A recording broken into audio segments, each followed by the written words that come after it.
YouTube. Okay, so we are here at the Sedgwick County Fair, and this is Sandy Frank. I decided I would rent out a little spot and sell some stuff. So here's my little setup here. Got to use 24 and go to eBay and go find my store there. We got Hot Wheels, an actual authorized dealer. Hot Wheels, all the ones you want for $1. $1 each. More Hot Wheels. We got Star Wars action figures. We got vintage packs. All kinds of stuff. We got some blasters. We got TCG stuff. We got Pokemon sealed stuff. We got slabs. We got sorcery. We got collector boxes. And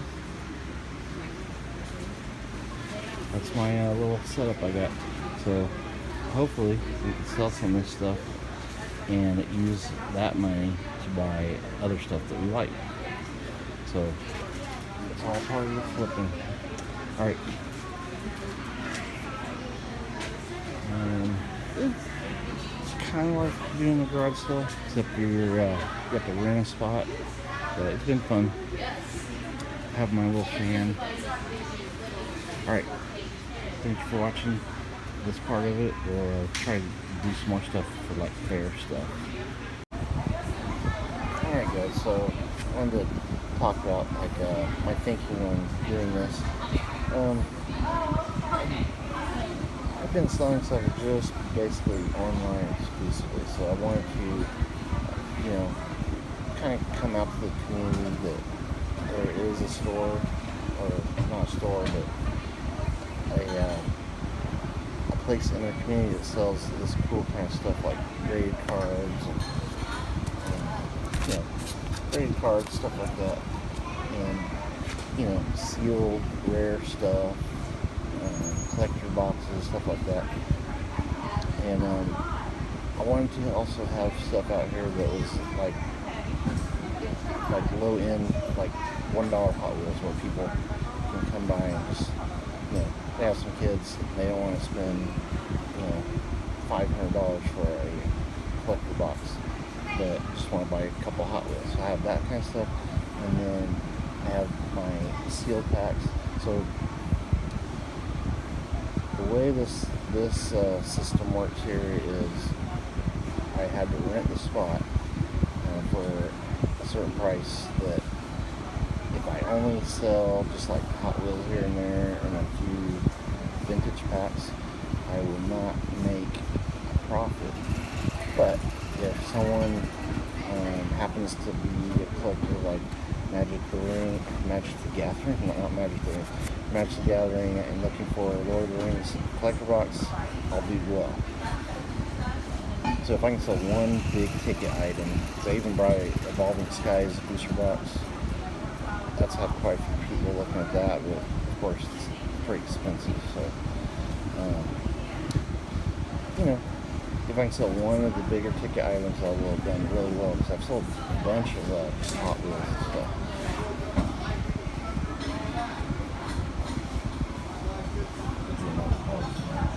Alright, I had to stop for a second to help some customers. They're looking for PSA 10s. I had some, like some Mizu and Otani, but I think they're looking for Pokemon. But anyway, if I can sell one of the bigger ticket items, it'll be a really great sale. But if I don't, it's going to be, pretty close to probably breaking even by just selling a bunch of little stuff. But it gets people, interested in, like, maybe they'll see one of these high-end boxes and think to themselves, hey, Pokemon or Magic the Gathering, they may not have any idea that some of that stuff is worth anything. So it could, grow the hobby that way. That was one of the reasons I wanted to do this. Plus, a lot of people have probably never seen graded cards.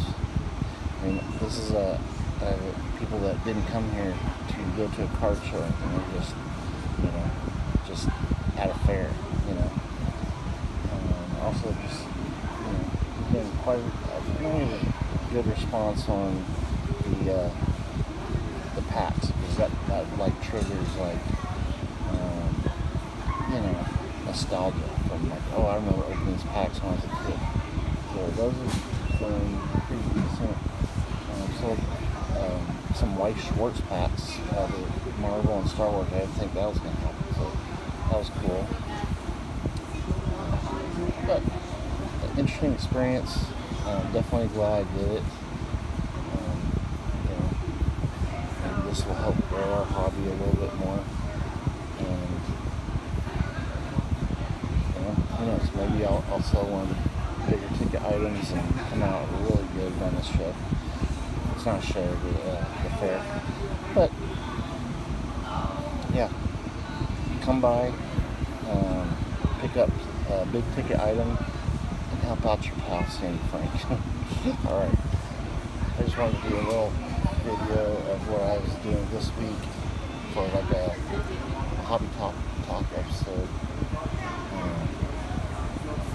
Well, by the time I put this video together, it's going to be fairly over. But I'll probably do a recap and add it at the end of this video, and say, that I came out ahead, if I sold any of the big ticket items, and my overall thoughts. I wanted to show actual at the event. This is my little area back here that you can see. There's all my Hot Wheels there from my seat,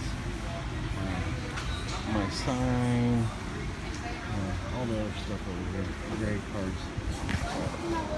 Thank you for watching. Stay tuned for more videos. Later. Hey YouTube, Sandy Frank here. Today I wanted to do a follow-up video on, this is actually going to be part of the end part of a video that, if you're seeing this, then you've seen the first part. This was I did a experiment this year. My town has a county fair, and I wanted to set up a little thing to sell some stuff and just experiment and see what sells at a fair and how it goes and all that. And I showed like my little setup was earlier in the video. I might have showed some of the little fair goings on that were happening out there. Really cool. A lot of bands were playing out there. Of course, lots of unhealthy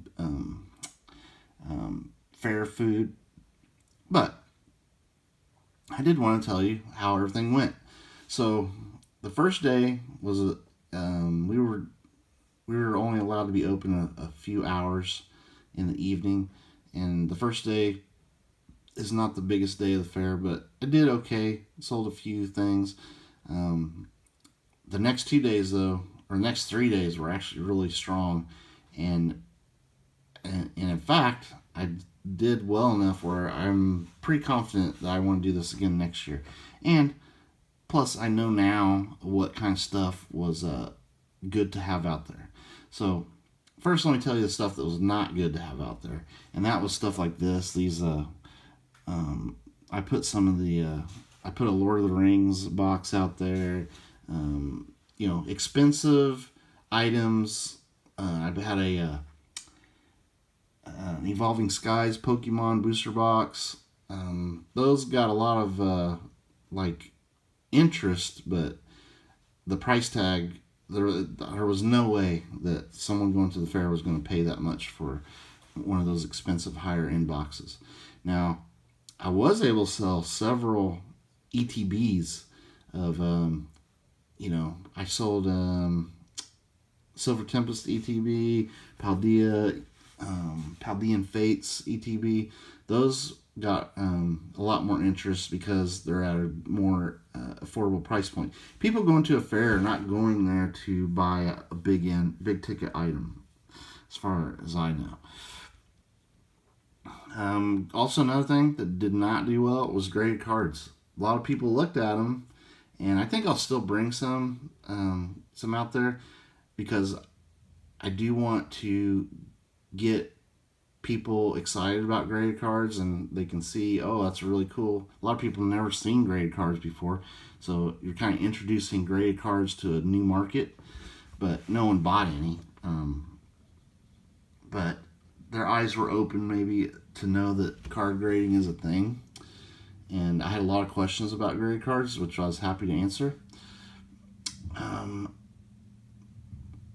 the things that sold the best were lower end items like Hot Wheels. If you've watched the channel for a long time, you know I collect Hot Wheels. I don't really collect them much anymore because they just take up a lot of space. But I have a bunch of them that have been just sitting, for a long time. I keep them in the package. I didn't like open them up. They weren't loose. They were like still brand new in the package.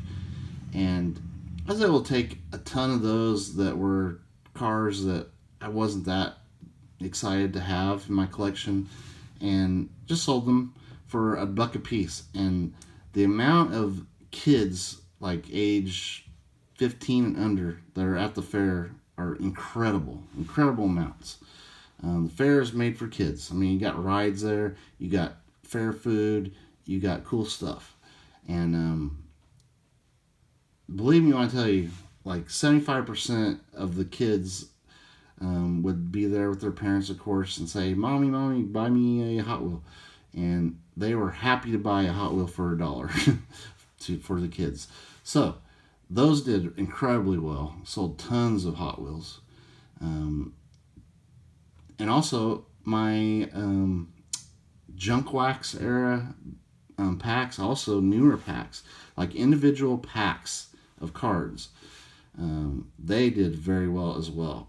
And I was wondering about that because junk wax has dropped off to a price that's cheap enough where, it's a great alternative to people that don't want to open the expensive newer stuff. You can still get the fun of opening a pack, and those did really well.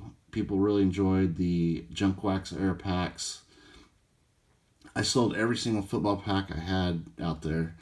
I still had a couple basketball left and several baseball, but the football ones did really well. People were looking for football, and they didn't mind them being, from the 90s and stuff like that. They just wanted to open a pack, and they're cheap.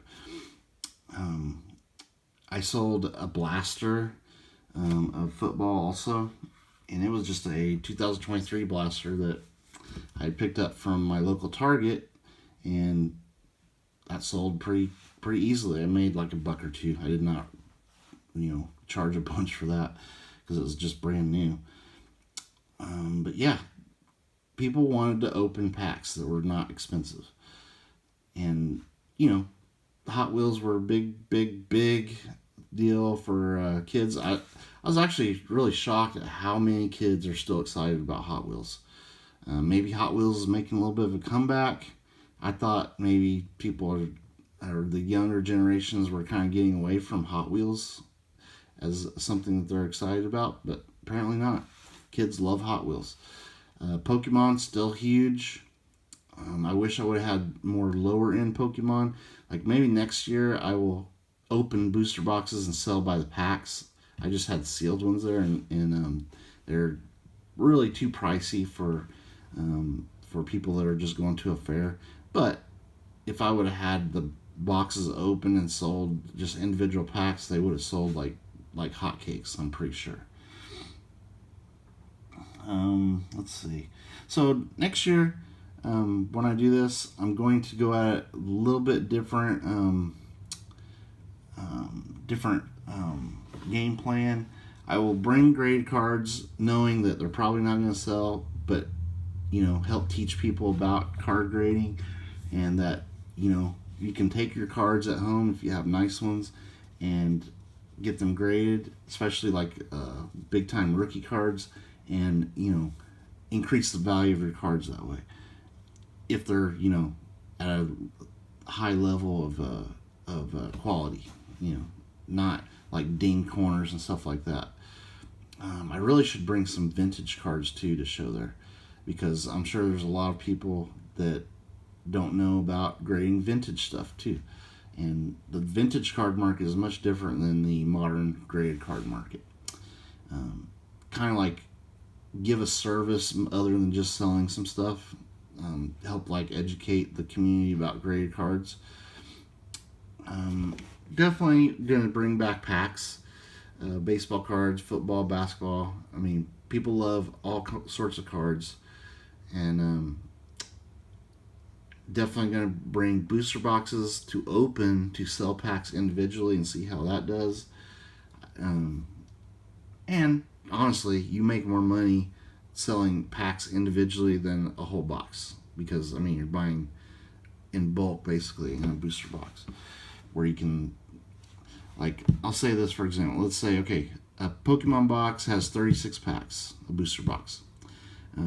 If you sell your booster box for $100, that's like, I can't do math, like it's less than $3 a pack.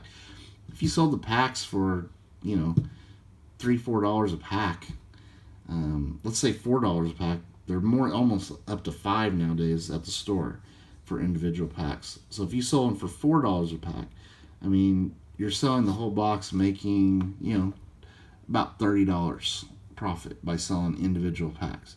So you can always make more money selling individual packs than a whole box. But then again, you might not sell all your packs, and you'll be leftover packs.